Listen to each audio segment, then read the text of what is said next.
ஒரு சோம்பேறி முயல் நன்றாக சாப்பிட்டுவிட்டு ஒரு ஆலமரத்தின் அடியில் படுத்து தூங்கிக் கொண்டிருந்தது. அப்போது வானத்தில் கருமேகங்கள் திரண்டு மழை வருவதற்கான அறிகுறிகள் தென்பட்டன. திடீரென்று ஒரு இடி இடித்தது.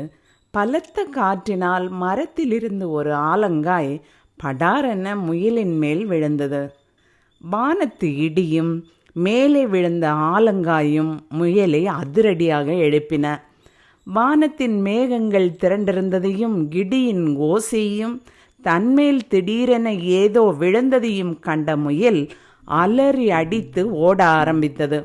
அது ஓடிய பக்கமெல்லாம் வானம் இடிந்து விழுகிறது என்று கத்திக்கொண்டே ஓடியது. அதை கேட்ட அனைத்து விலங்குகளும் பயந்து ஓட ஆரம்பித்தன. ஒரு யானை மட்டும் நடந்தது என்ன என்று கேட்டு யாருக்கும் எதுவும் புரியவில்லை.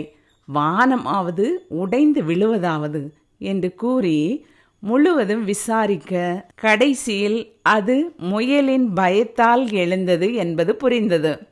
இதுபோலத்தான் பலரும் வானமே இடிந்தது போல பல பிரச்சனைகளின் உண்மைகளை அறியாமலேயே பயப்படவும் ஓடவும் கோவப்படவும் ஆத்திரப்படவும் அதனால் பல அழிவுகளை சந்திக்கவும் செய்கிறார்கள்.